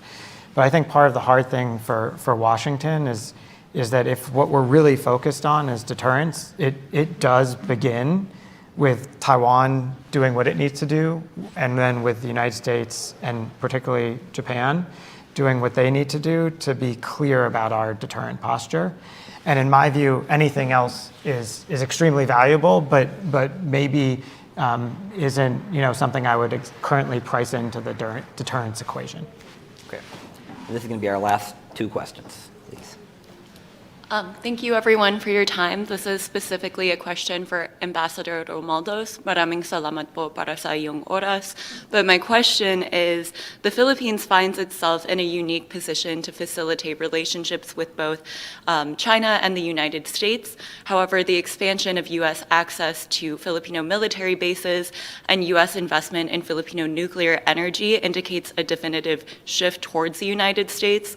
What are concrete examples of how the Philippines intends to maintain the balance between these two countries and potentially facilitate cooperation and dialogue between the U.S. and China? Thank you. Well, we have the distinct disadvantage or advantage that our geographical location is right in the center. And we certainly have to accept that as a fact, whether good or bad. And China is our neighbor. We have a number of Filipino Chinese citizens, and we certainly would like to have good relations with China. As I said, the only problem we have right now is the territorial integrity that we would like them to follow, the UNCLOS, which they don't recognize. But at the same time, I think that our relationship with the United States has always been there. It's never changed. We've had a relationship with the United States for over perhaps even 100 years. And we have strong ties. We have 4.3 million Filipino Americans living here in the United States, and 85% of our people in the Philippines believe that the United States is the most trusted ally. With that, we certainly would like to balance that by simply saying that we are ready to talk to everyone, we want to be friends with everyone, and we don't want to have enemies in the area. That's as simple as that, and it's really a foreign policy that we've had for many years, that we would like to engage any country, especially in the economics part of it, but more importantly is that we have to find ways and means to be able to have a peaceful dialogue in terms of keeping the peace in the area. Thank you. And our final question. All right, thank you. My name is Varj. I'm an intern for the East-West Center, and my question goes to all of our panelists. So we have seen that since the Quad's resurrection in 2017, there's been significant shifts in the region as more pro-U.S. administrations have come into power in countries such as South Korea and the Philippines. So my question is there a prospect for the Quad to be able to expand its membership to include countries such as South Korea and the Philippines? And if so, how will we balance this with concerns over overshadowing ASEAN and its centrality to the region while also avoiding to seem like essentially an anti-China coalition when essentially it's the Quad's meant to act as a vessel for regional stability in general? Thank you. Thank you. And we are at time, so a lightning round of answers. I think there are any number of ways that countries like the ROK, like the Philippines, and others can engage in various things the Quad is doing. I don't think there are any immediate plans for, formal a Quad becomes a quint, or I don't even know what we do after that, a sextuplet. It's going to get really complicated. But I think there are any number of ways that the Quad and ASEAN can engage together, that individual countries can engage with the Quad in the same way that individual countries engage with ASEAN. So I think there's a lot of potential there in the future. Well, we believe that ASEAN is the institution that we'd like to work with. We want to work with all members of the ASEAN in having a dialogue with the Quad and with other countries as well. So it's really the ASEAN that for us and for many of our friends, we feel that we work as one. And we're united in finding ways and means to be able to keep the peace in the area. Just very briefly, I think at the end of the day, what's made these minilateral mechanisms so attractive over the last few years is that they are small and flexible and can be very focused on an objective. And so to the extent that the Quad has a clear objective, I think it makes sense to work with any partners that share that objective. But I think it's going to be hard to expand these groupings, whether it's the Quad or others, unless there's a lot of clarity and agreement on exactly what the goal is for that institution to achieve. And so my guess is the Quad stays at 4 for the time being. All right, with that, I'm going to close out this panel. Please join me in thanking all of our panelists. And now, before I let them go and before you all get rewarded with some food for getting dressed up and coming out, Ted and I are both going to say a few closing remarks. We didn't plan out the microphones very well, so Ted is going to use what was just the Q&A mic. I'm just going to say thank you all for coming out and making this a successful second Indo-Pacific Conference. Thank you especially to the staff at CSIS, to Danny and Karen and Andreka, and all the staff at USABC, Lilibeth and the rest. They're the ones who did all the hard work. Ted and I are just totems up here. And with that, Ted? As a fellow totem or factotum, very happy to speak. That was a terrific panel to end this discussion. I really, really thank all of you for that very dynamic panel. But it capped, I thought, 2 really, really great days. We heard from U.S. and ASEAN officials. We heard from think tankers. We heard from representatives of the private sector. We got a really wide variety of views on IPEF and on the strategic questions that you've just addressed. And I want to again thank my friend Greg, the CSIS team, our team led by Lilibeth, who is indefatigable. And I want to thank our sponsors, Energy Capital Vietnam, Ford, Micron, Qualcomm, UPS, and to everybody who participated, thank you very much. So our mission continues to be to grow and strengthen the ties between the United States and Southeast Asia. We've been doing it for 40 years. I hope we'll be able to do it for 40 years longer. We focus very much on strengthening private sector ties, but as you see, we care also about what's happening on the strategic level. Every other year, we put out a publication, and I'm glad someone was here from the East-West Center. We partner with the East-West Center on a publication called Why ASEAN Matters. And we really focus on this question of what are the statistics, what are the actual facts behind this powerful relationship between the United States and ASEAN. We're collaborating on a launch that will occur, I think, in September. We'll have it online. We'll share it with everybody. I was really proud when Vice President Kamala Harris went to the region for the first time. She took 25 copies with her, and the material that we'd provided appeared in all of her speeches. And I find that when I go to ASEAN, again and again, leaders are using the data that we've provided, and researchers are using that data. It's a great partnership with the East-West Center. I hope that you all will pay attention to it as we roll it out. We'll have, as Greg mentioned, we'll have lunch outside. If you missed anything, it's all going to be on YouTube, CSIS.org, via CSIS.org, and as you said yesterday, in perpetuity. That sounds like a long time. We'll also have transcripts of the conversations for everyone to use. The CSIS team has been phenomenal about getting key points out on Twitter. And I know that there's been a fair amount of press interest in this.